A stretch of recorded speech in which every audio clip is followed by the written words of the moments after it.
Namato Ratanatayasa. May I pay homage to Triple Zim, the Buddha, Dhamma, and the Sangha. My respect goes to my parents and my teachers. Hello, good evening everyone. So today is Friday the 25th of December 2020, and this is Ajahn Sujan from Varapunya Meditation Center, Aberdeen, Scotland. First of all, Merry Christmas to you all, and this year particularly very strange Christmas for all of us. Physically, we are different and apart, and each and every family members, where in the past probably would have Christmas dinner, but this year you have nuclear Christmas day, just you or just your family, not extended family members are joining in. But mentally we're still together. And then Christmas has become a part of an important holiday and a family gathering. Although originally it wasn't the Christian thing, and later it was adapted by the Christians, and although it's not the birth of the Jesus Christ, nowadays celebrates it as Jesus Christ's birthday, and it's widely practiced. And recent year, since the modern globalization and the whole market become a globalized, Christmas become form of a commodity that the business organizations or big companies are promoting this Christmas in a sense of you have to buy presents, you have to prepare a banquet for food, and also the exchange of cards. And as a result of that, every shopping centers or every shopping markets, whether it's a virtual online or whether it's in physical open stores, will be promoting, encouraging you to buy more, buy things. Sometimes buy one get one free, 20% off, and so many other ways encouraging you to spend more, encouraging you to get more into your houses.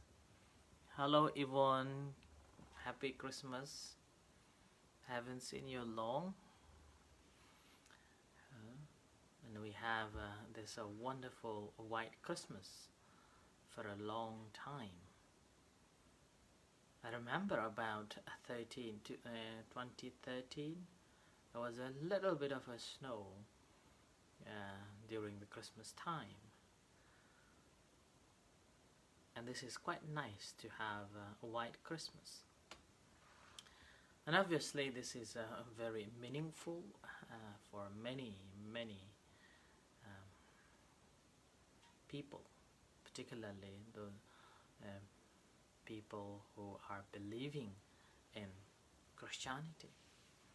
But now this is no more only for the Christians. It's become a part of the Western culture that whoever living in a Christian in the West, they will be celebrating this one way or another. Hello Chun and Sandra. Good evening. Merry Christmas. So whether you are not a Christian, but you will be celebrating the Christmas. Buddhists celebrating Christmas, and today Buddhist temples are performing a chanting on the Christmas day as a blessings. Now meanwhile, all so-called migrated Buddhists from Asia, they're also celebrating probably more than so-called Christians. And there is no problem with that at all, celebrating. It's a family time, it's a family day. Thank you, Emma. I am feeling better, but still on and off. Still problem with the lights, and headache is still there. So try to take a fresh airs and a little bit of a walk and a little bit of a physical work. I'm doing that, so getting better, thank you, but still not completely cured. Thank you, Emma. Yeah, so this is becoming a worldwide celebration. If you go to Thailand, there will be a massive Christmas trees around. Whether you go to Myanmar or Sri Lanka or even Nepal, India, there will be plenty of songs people are singing. Radio and television will be speaking about the Christmas and Jesus Christ and so on. And this become basically a commodity for the business owners, and also encouraging us to eat and to drink.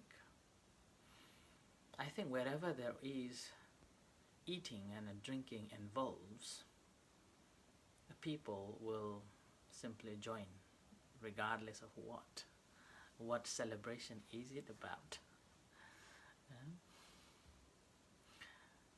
So this Christmas, again, in the past, in our center, we used to have a Christmas tree too, and people walk by and asking, oh, this is a Buddhist center, how come you have a Christmas tree, Christmas lights on? And meanwhile, there are some people objection about it. We are a Buddhist, we shouldn't have a Christmas tree, we shouldn't be celebrating Christmas, something like that. And what I found, those who are complaining, having a Christmas tree at the center, at home, they are celebrating Christmas. And sending cards and blessings and like that.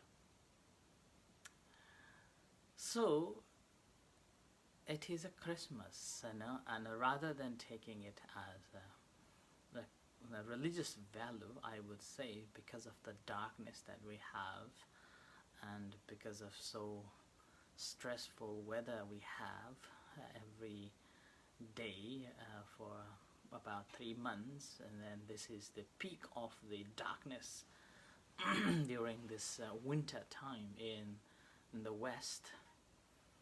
This Christmas time is like just celebrating the extension of the light beginning to start. And this is the moment that family comes together and celebrating together, hugging and sharing. But unfortunately this year, as even the Queen said, we even just like to have some hugs and a squeeze, but we cannot have it now, this time, this year. And it is quite interesting to reflect on that in the past we are so conditioned to hug, to hold the hands, just to feel that we are connected, just to feel that we are related. And suddenly when you can't hold the hands and give a hugs, warm hugs, something like, wow, those moments were so great. And those moments are so great that we had this privilege to give a hug and hold the hands.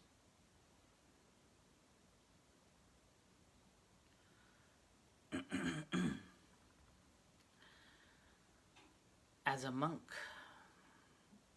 I have been very naughty in the past. Naughty in a way, disguising myself, not a proper disguise.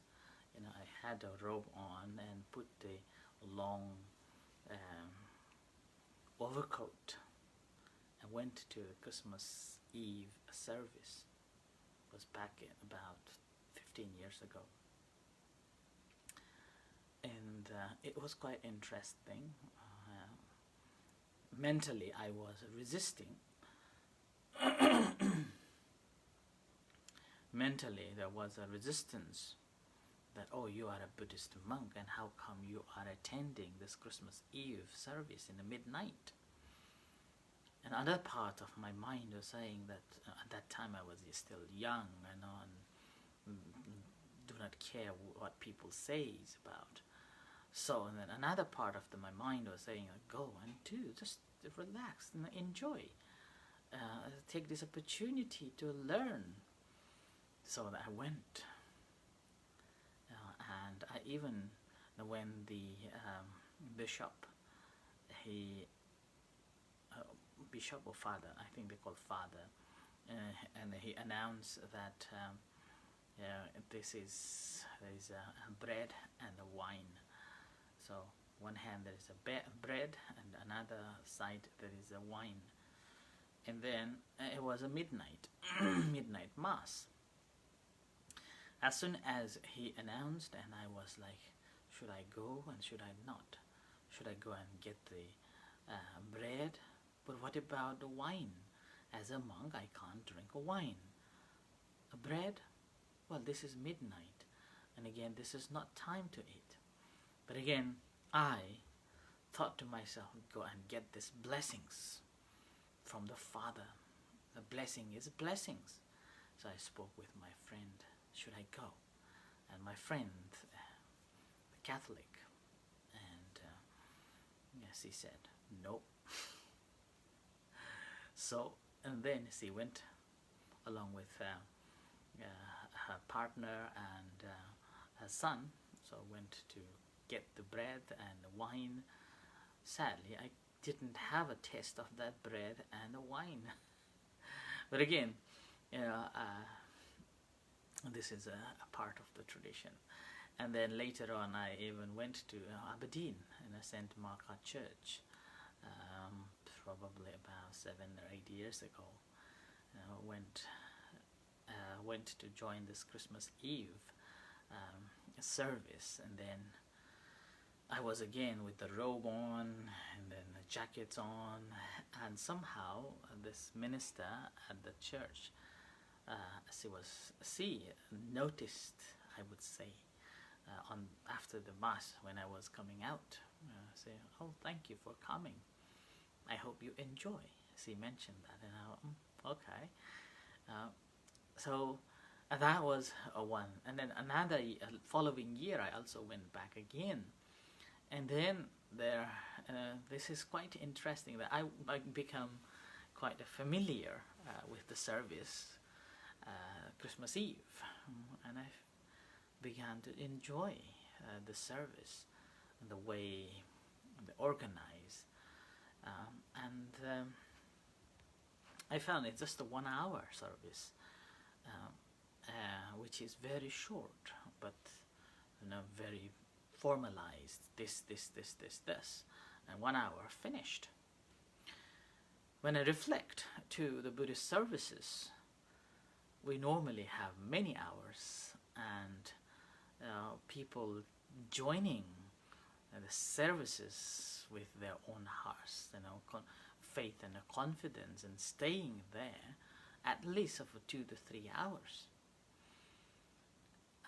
And every service that we have, at least 2 to 3 hours, and people are there. And another thing is, in our services, normally we don't have any formats that what's going to happen, and there is always flexibility, always lapse, and always change.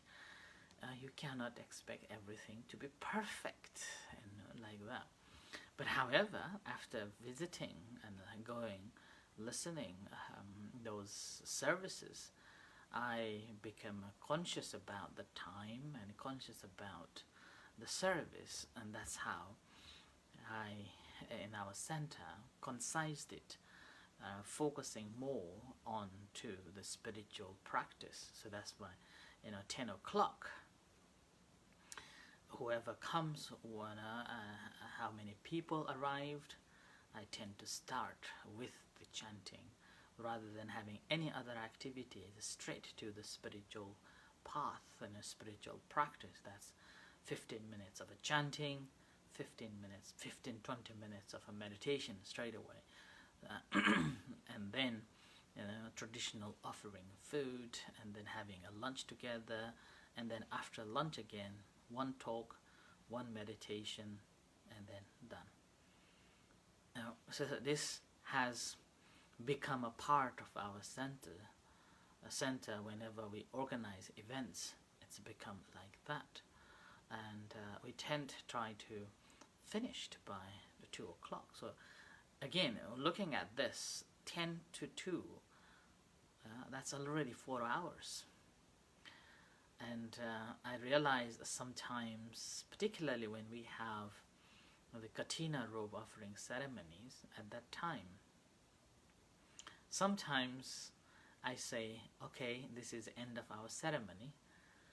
Remember, they have been there since 8 o'clock, or maybe, 10 o'clock, or before 10 o'clock.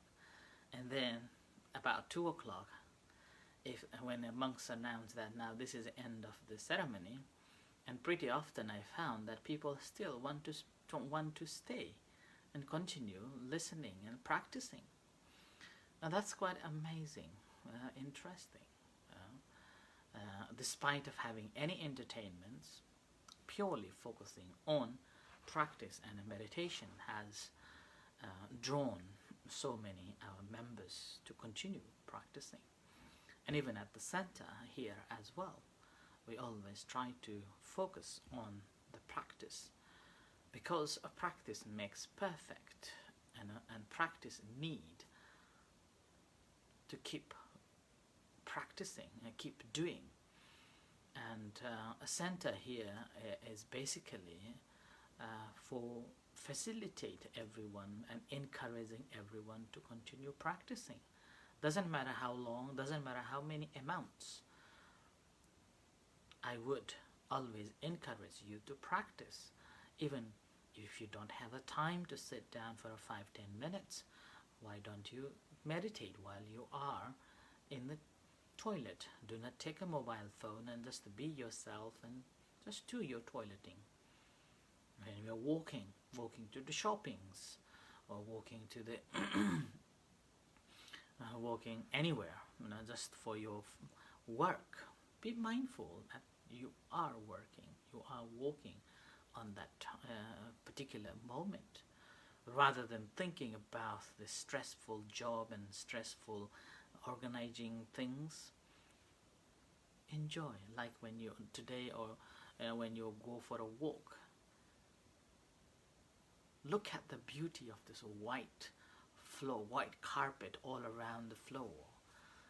Like this afternoon when I went up to the hill, this behind our center, and on top of the hill, just behind the center, you can see the old Kangaroo Mountain and all this Aberdeenshire mountain behind. The whole beauty, this white carpet laid on all the mountains, beautiful. And as you walk, try to listen the sound of cracking this snow, or cracking this grass, and this breezing breezing this cold air,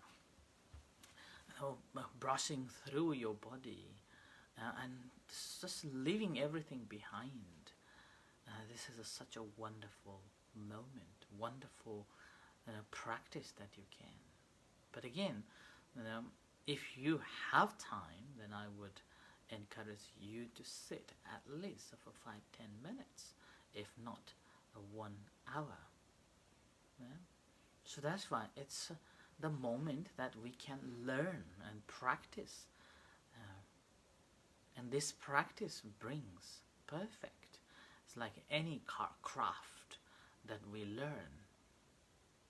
When we start it takes so difficult. It takes a lot of time. It takes a lot of encouragement, and there are moments that you don't want to do. There are moments that you want to give up. But having seen the complete craft at the end of maybe a couple of months or years later, then you reflect back that how much you have invested in order to get this perfect craft. And meditation is similar to that too. The more you become accustomed to practice, it's become a more easy and able to understand much easier. There are people who have been practicing for many years, but because of not continuation, they haven't understood the proper meaning of the meditation. And there are some, again, after many years of the practice, and gradually they have understood it. Like recently, a few days ago, there was a lady who has been practicing meditation probably 15 years. No, not 15. About 12 years. 10 years. About 10 years. And then gradually she began to speak out her experiences, and gradually she talked to me about her practices. And over the period of a time, I see the gradual change, that how much she has changed. And a few days ago, when she was talking about her experience, suddenly I realized that, wow, now she can watch her emotions. Now she can take control over her feelings, and ability to keep equanimous mind rather than reacting. Whereas in the past she was like very angry and reactive whenever something happens, or whenever someone is saying something against, she immediately becomes very unhappy and reacts with angry. But whereas now, a few days ago when she was talking about her experience, and she was saying that she was able to look at the emotion, this anger and this disappointment, and that moment she, rather than reacting, she simply walked away and had a drink, a glass of water, and sit down on a couch, finish the water, and comes back. And she felt like such amazing that she could do that, whereas in the past she couldn't. So that's why this is a moment of how we practice, and it gets better and better. Yeah. So practice makes perfect, and that's why every means, every ways that you can accumulate and develop and get progress in the practice, and eventually you will feel that you have gained something out of it. Yeah? And further on, the message would be kind to yourself and be kind to others. So I end here for tonight's reflection, and thank you everyone for listening. May you all be well and happy, and Merry Christmas. Thank you, Dharmadai. So in a few moments time we're going to have evening chanting and guided meditation. You're most welcome to join with us. Until then, good night and see you shortly. Thank you.